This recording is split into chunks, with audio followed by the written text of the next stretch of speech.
A tree grows from the soil. That tree is eaten by herbivores, like cows, goats, deer, elephants.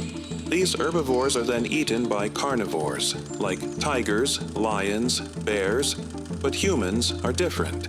They eat everything: plants, vines, fruits, even animal meat. Yet in the end, all humans, cows, tigers return to the soil after death.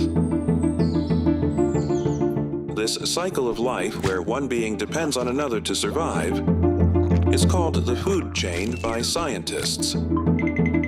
But deep within this food chain lies one common link. Everyone consumes one thing. That is, water. Fresh water. If we see Earth as a giant vessel, then 2/3 of it is water, meaning about 71% of the planet is covered by water. But here's the strange thing. 97.5% of that water is salty, in oceans and seas. Only 2.5% is fresh water, and even most of that is locked in glaciers or buried deep underground. So what we really have access to is just 0.3%. With this tiny portion, all life on Earth survives.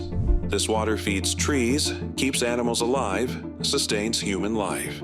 And even this little amount is now in grave danger. The total amount of water hasn't decreased. It's increased. Due to climate change, glaciers are melting. So overall water is rising. But the problem is, drinkable water is becoming polluted. It's decreasing and spreading unevenly. The world's population is growing. Over 8 billion people now live on Earth. Each person uses 50 to 200 liters of water every day: drinking, bathing, cooking, cleaning, farming, industry. This huge pressure falls directly on our limited freshwater sources. More than 70% of all used freshwater goes into agriculture. Then factories, power plants, chemical industries, they use huge amounts of water and return it to nature in polluted form. So water is both decreasing and getting more toxic. The Earth's average temperature is rising.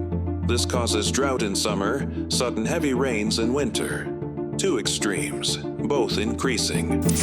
In some places, no rain for months lowers water levels.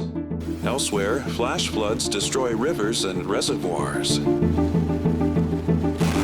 We waste hundreds of liters of water every day, unknowingly, leaving taps open, washing cars too long, pouring more than needed.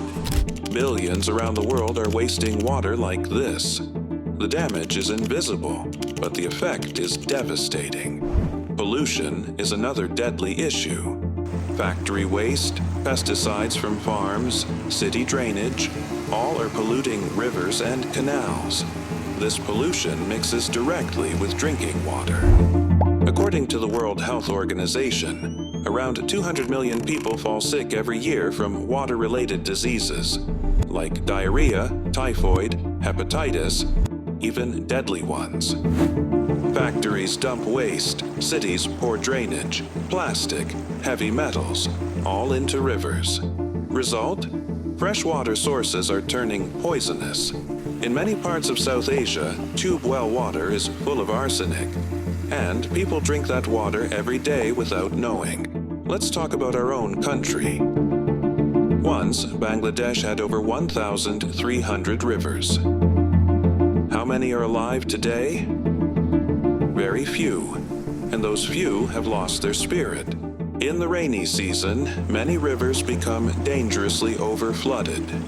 Heavy rainfall causes water levels to rise and overflow into nearby lands.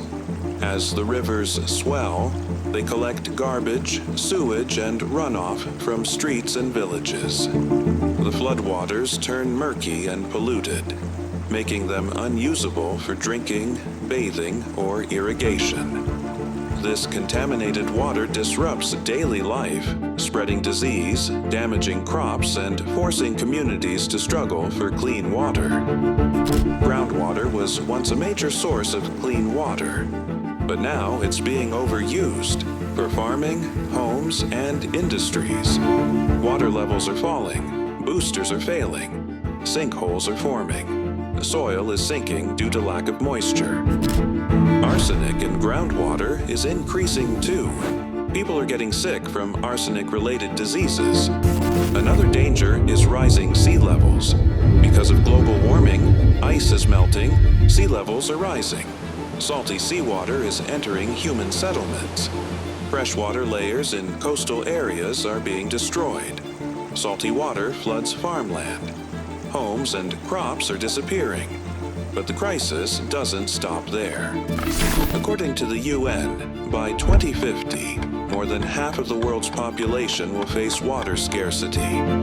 Even today, in Africa, the Middle East, South Asia, millions walk hours every day just to collect water from wells or rivers. Even in developed countries, groundwater levels are falling, extraction is becoming harder. In countries like Bangladesh, India, Pakistan, in cities, water levels drop by 2 to 3 meters every year. Life on Earth survives because of water. So water is not just a resource, it is the essence of life. If we don't act now, the next generation will inherit only empty vessels. Nature gives us food, water, and life.